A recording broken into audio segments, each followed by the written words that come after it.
తొందరపాటు తీర్పు. ఒక యాపిల్ కథ కొనసాగింపు. ప్రభు, ఆ యువతి నా భార్య. మాకు 3 కొడుకులు. ఆమెకు నేను అంటే ఎంతో ప్రేమ. నాకు ఎంతో విధేయురాలై సేవలు చేసేది. నా మట్టుకు నాకు ఆమెలో ఎలాంటి దోషమూ కనిపించలేదు. నా భార్య ఈ పెద్ద మనిషి కూతురు. ఈ నెల మొదట్లో ఆమెకు జబ్బు చేసింది. మంచి వైద్యులను పెట్టాను. అల్లా అనుగ్రహం వల్ల ఆ వ్యాధిని వారు నివారణ చేశారు. ఆ తర్వాత ఆమె ఆరోగ్యం బాగుపడటంతో మేము ఆనందంగా ఉన్నాం. ఆమె ఒకరోజు యాపిల్ పండు తినాలని, వాసన చూడాలని కోరికగా ఉన్నట్టు ఆమె చెప్పింది. వెంటనే నేను యాపిల్ పండు కొనుదామని నగరంలోకి వెళ్ళాను. కాని పల్లె వర్తకులలో ఎవరి దగ్గర యాపిల్ పండ్లు లేవు.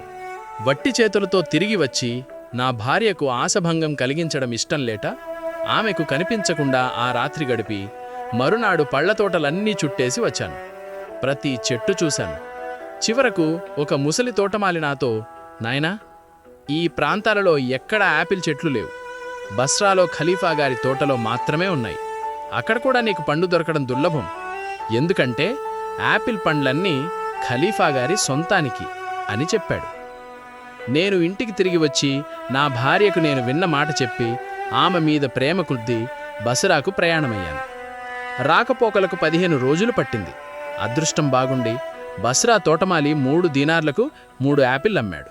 నేను సంతోషంగా నా భార్య వద్దకు వెళ్ళి 3 యాపిల్స్ ఆమెకిచ్చాను. కానీ ఆమె తినలేదు. ఆమెకు జ్వరం తిరగబట్టింది. 3 రోజుల పాటు ఆమెకు ఎంత జబ్బు చేసిందంటే నేను ఒక్క క్షణం కూడా ఆమె వద్ద నుండి కదలలేదు. ఆ తర్వాత అల్లా కటాక్షంతో ఆమె వ్యాధి నిమ్మళించింది.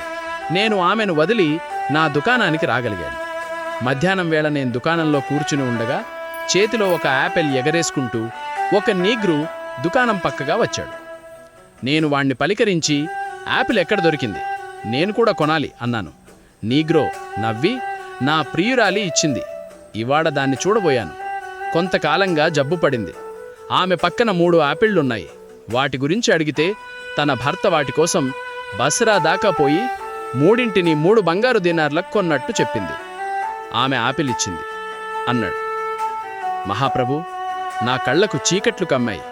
నేను దుకాణం మూసి వెర్రివాడిలాగా వీధిలో నడుస్తూ మా ఇల్లు చీరాను. పక్కకేసి చూస్తే 2 యాపిళ్లున్నాయి. 3వది ఏమైందని నా భార్యని అడిగితే తనకు తెలియదన్నది. నీగ్రో చెప్పింది నిజమేనని నాకు తోచింది. నేను కత్తి తీసుకుని ఆమె మీద పడి ముక్కలు ముక్కలుగా నరికాను. వేగంగా ఆమెనొక బుట్టలో పెట్టి పైన మేలిముసుగు తివాచీ కప్పి ఆ బుట్టను ఒక పెట్టెలో పెట్టి ఆ పెట్టెను నా కంచెరగాడిద మీద పెట్టి టైగ్రిస్ నదికి తీసుకుపోయి నా చేతులతోనే దాన్ని నదిలోకి తోశాను. అందుచేత నన్ను వెంటనే చంపేయండి. ఈ పాపం పరిహారం కాకపోతే అది నా మెడకు శాశ్వతంగా చుట్టుకుంటుంది. ఆమెను టైగ్రిన్లో పడేసి ఎవరూ చూడకుండానే ఇంటికి తిరిగి వచ్చాను. అక్కడ నా పెద్ద కొడుకు ఏడుస్తూ కనిపించాడు. వాడికి తన తల్లి చావు గురించి ఇంకా తెలియదని రూఢీ చేసుకుని, ఎందుకేడుస్తున్నావు అని అడిగాను. అమ్మ దగ్గరున్న యాపిల్ పెన్లలో ఒకటి తీసుకుని తమ్ముళ్లతో ఆడుకునేందుకు సంధిలోకి వెళ్ళాను. ఒక పెద్ద నీగ్రోవాడు అటుగా వచ్చి నా చేతిలో ఉన్న యాపిల్ లాక్కుని, అది ఎక్కడిది అని అడిగాడు. నా నాన్న బస్రా వెళ్ళి 3 దీనార్లు పెట్టి మా అమ్మ కోసం నాన్న 3 యాపిళ్లు తెచ్చాడు. ఆమెకు జబ్బు చేసిందట, పండ్లు కావాలన్నదట అని చెప్పాడు. అత్తటికి వాడు నాకు దాన్ని తిరిగి ఇవ్వక నన్ను కొట్టి పోటుకుపోయాడు. పండు తీసుకున్నానని అమ్మ నన్ను కొట్టింది అన్నాడు నా కొడుకు. ఈ మాట వినగానే నీగ్రోవాడు నా భార్య గురించి చాలా నీచంగా అబద్ధమాడాడని, నేను ఆమెను నిష్కరణంగా చంపానని గ్రహించాను.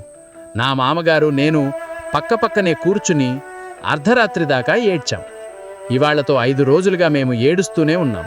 మహాప్రభు, నేను చేసిన ఈ ఘోర పాపానికి ప్రాయశ్చిత్తం వెంటనే చేయండి. ఈ కథ విన్న ఖలీఫా, నేను నీగ్రోవాడి ప్రాణం తప్ప ఎవరి ప్రాణమో తీయను అన్నాడు.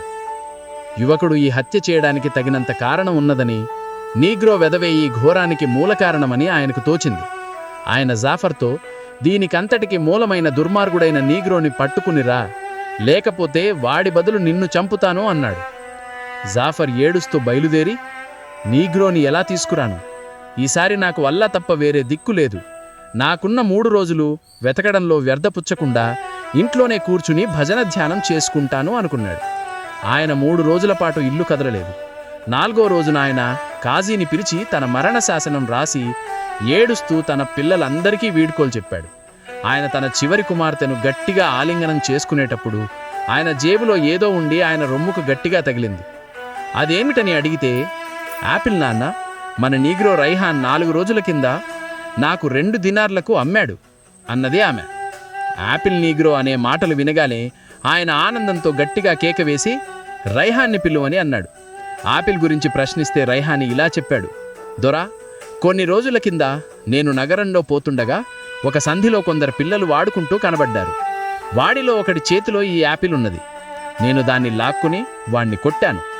వాడు ఏడుస్తూ తన తండ్రి తన తల్లి కోసం దీంతో పాటు మరో 2 యాపిళ్ళు 3 దీనార్లు పెట్టి బసరా నుంచి కొని తెచ్చాడట. ఆమెకు జబ్బు చేసిందట, పండ్లు కావాలన్నదట. నేను వాడి ఏడుపు లక్ష్యపెట్టకుండా యాపిల్ తీసుకొచ్చి 2 దినార్లకు మీ చిన్నమ్మాయి గారికి అమ్మాను. ఇన్ని ఆపదలకు తన బానిస మూల కారణమైనందుకు జాఫర్ చాలా బాధపడ్డాడు. ఆయన వాణ్ణి బంధించి తన వెంట్రుక వాసిలో చావు తప్పినందుకు సంతోషిస్తూ రాజభవనానికి వేగంగా వెళ్ళాడు. ఆయన ఖలీఫాకు జరిగిందంతా చెప్పాడు.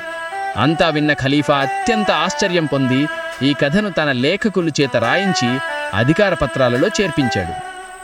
చూశారు కదండి, తొందరపాటుతనం ఎప్పటికీ పనికిరాదు. తొందరపాటులో ఎలాంటి నిర్ణయం తీసుకోకూడదు. ఈ కథ నచ్చితే కామెంట్ రూపంలో మీ అభిప్రాయాన్ని తెలియజేయండి. ధన్యవాదాలు.